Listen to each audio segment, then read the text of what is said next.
Some of you guys have been asking when I'm going to replace the giant boat anchor of a muffler on the KLR with something a little bit lighter that sounds better. Well, today we were doing that. We've got the Lexx pipe that I'm going to be putting on. I purchased this from Rocky Mountain ATV. If you guys decide you want to pick one of these up, there'll be a link for it down in the description. If you use that link, it doesn't cost you anything extra, but Rocky Mountain ATV sends me a little bit since I sent you their way. So the plan is to get this open, take a look at what's inside, get this old boat anchor off of here, and then we will put both of them on a scale so I can kind of give you guys an idea of how much of a weight savings this pipe is going to be. After that, we'll get it installed, fire it up, do a sound comparison. I won't be doing anything else as far as performance stuff today, but if you guys want to see more videos like this and see the other stuff that I'm going to do to this bike to see what kind of horsepower I can get out of it, then make sure you hit that subscribe button. I put a video out at least once a week. If you want to make sure you see those videos after you subscribe, click the bell so it'll let you know anytime I put one of those videos out.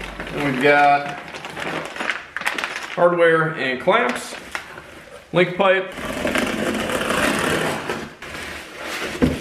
So there it is, definitely a good looking pipe, a little bit heavier I think than the pipe that I've got on the Tenere 700. But this is gonna be a straight through design, so you can kind of see a little bit of daylight through there.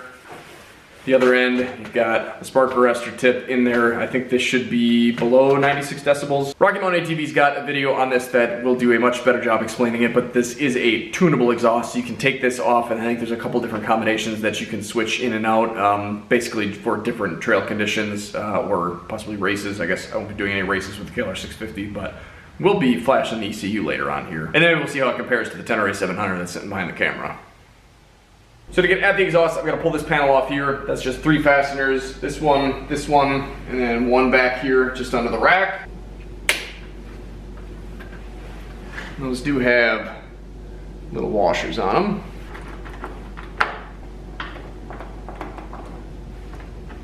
And the back one has one of those little nylon washers on it. Don't want to lose that either. So with those all removed, this is going to be loose here. We do kind of need to pull it out from under the seat. There's this lip there. The back half we need to slide back. So we've got the one tab here that kind of gets stuck behind. That just needs to get slid back and then pulled out. Pulling the pipe off should be pretty self-explanatory. There's just going to be a fastener up there. One more hiding there, and a third one, which is actually just going to be your clamp, is right there. So that's going to loosen up the connection point between the pipe and the header. We'll do that one first. It's going to be a 6mm Allen. And I'm actually going to get these two from the opposite side here since there's a little bit better access, and these are actually the nut side rather than the bolt. I think I'm going to pull this exhaust shield off. I can't get these bolts out, and I could kind of crank the pipe to the side just to get those free of the brackets and then pull it back, but I don't want to be cranking on the connection down there, so we'll just get this shield out of the way.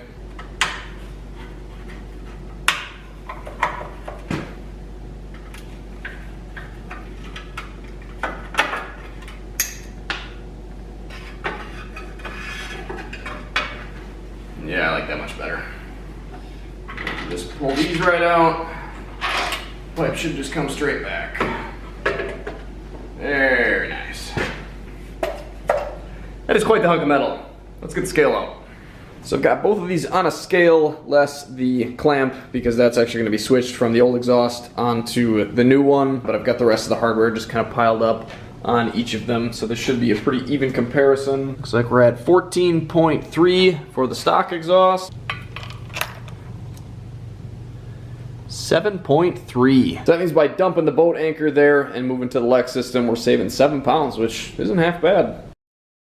So most of the time when I'm making videos like this, I tell you guys to make sure you follow the instructions or your owner's manual. However, the instructions for the Lexx pipe are not only somewhat incomplete, but they seem kind of, well, sort of wrong. For one thing, it tells you to use a fastener that comes with the kit that is just simply too short to go through the back hanger. I lost track of how many times I tried to get the bolt through the bracket and the little spacer with enough threads to poke through the other side to get the nut on. And it turns out it's just not possible. I did kind of find some people saying that maybe Lexx does know about this and did update some of their kits. However, I must have just got an old one. So if you end up in that situation where you're trying to put that bolt through and it looks like it's too short, it's probably because it is. I had another bolt laying around, so I'm going to be using that. We'll show you that later when we get to that point. So the main reason that I'm ripping on the instructions is that they don't actually tell you to reuse this clamp. I guess they just assume that you're gonna know enough to do that, which I suppose I do, but at the same time, I mean, if it doesn't say to do it in the instructions, seems sort of odd that you would still have to do it. But anyway, moving on from that, they mentioned that you're supposed to put high temp silicone between the little kind of grommet insert in here, this aluminum seal, between that and the header, and then you're also supposed to put high temp silicone at this connection here. To me, that seems sort of unnecessary. I'm gonna try it without, unless I end up with some big leak that I think is gonna be a problem. I think I'm just not gonna worry about it. However, I'm not telling you guys not to do it. Obviously, you could have some exhaust leaks there and some sort of hot gases spilling out on parts of your motorcycle that maybe wouldn't be such a smart idea. So I'm gonna keep an eye on it. I just don't really wanna stick the silicone on there and then have to take it off someday, clean it all up, and put new stuff back on it. Just seems like a little bit more of a hassle than it should be. Most exhaust systems don't require silicone, so I'm gonna see if I can get away without it. The next thing that the instructions say is that you are supposed to borrow a nut and bolt off of your old system, at least for the 2010 and up, and you're supposed to use those with this special bracket. And that's gonna get mounted by putting that stock bolt through this direction and inserting it in the frontmost stock mount position from the factory exhaust. Spin the factory nut onto the backside, and you want to leave this loose. And then I'll take the stock exhaust clamp and mount it so I can access this bolt the same way that I did with the factory exhaust. Get that on as far as it can go. And I'm going to deviate from the instructions again here and put the spring clamps on now. This is a lot easier to do if you have a tool, but it can be done with a set of pliers. There we go.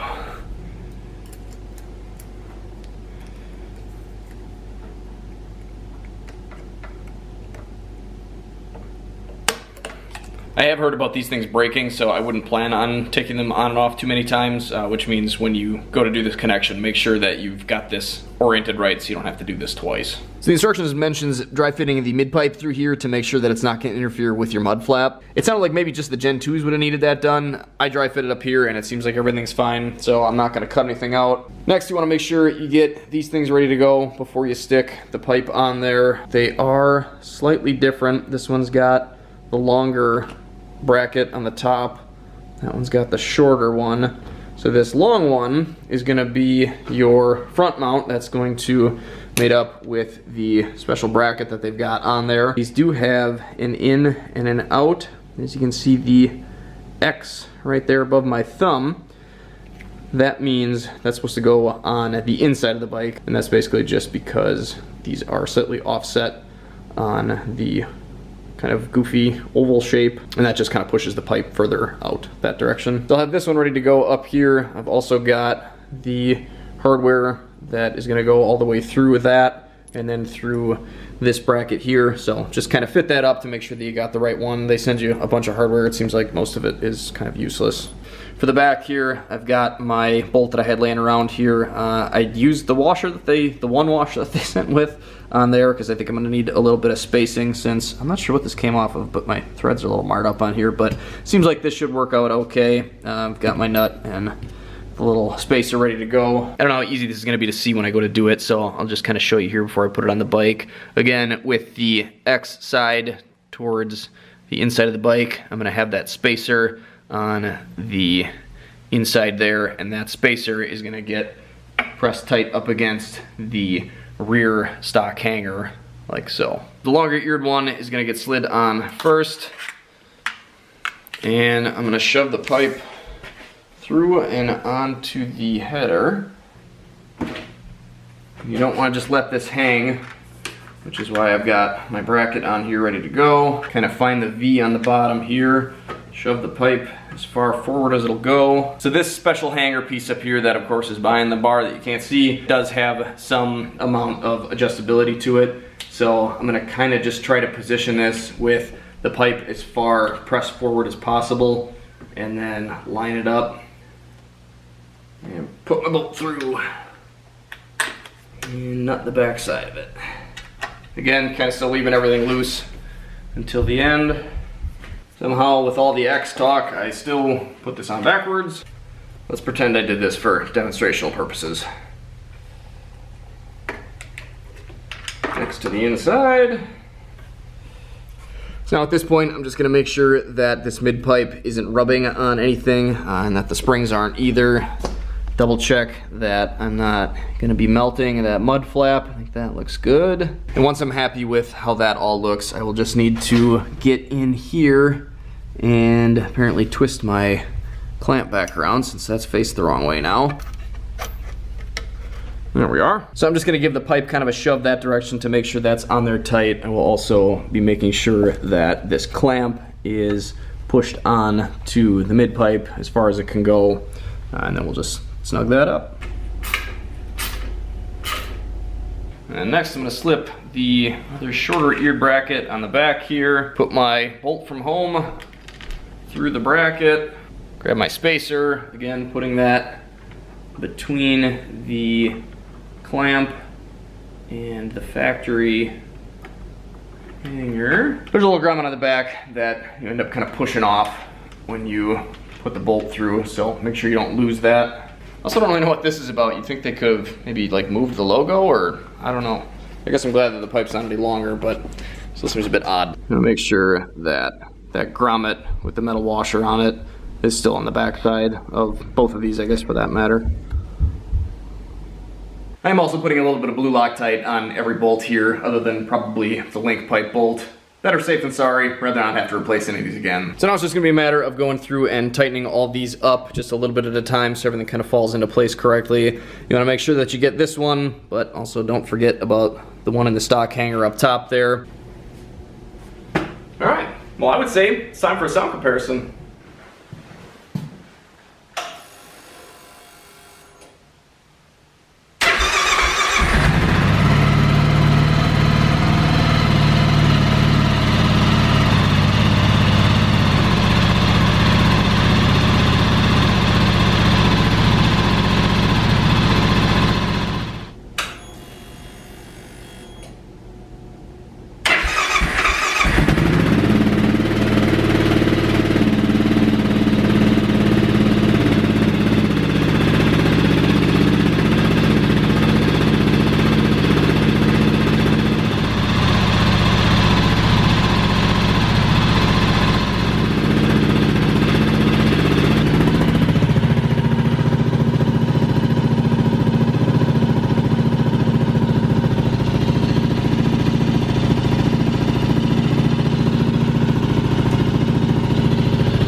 Hopefully having that aiming directly at the wall isn't going to distort things too much. It does make it a little bit louder, but it sounds good. Not quite as deep as the FMF Q4 pipe that I had on my Gen 2, but I think still sounds pretty good. Won't really know until I can get it out on the trail, and now I'm looking at about 6 inches of snow in the driveway, so that's not gonna happen anytime too soon. I guess maybe we'll take it up north for a ride yet this year. We'll see. I was really hoping to be able to do that now with all the snow.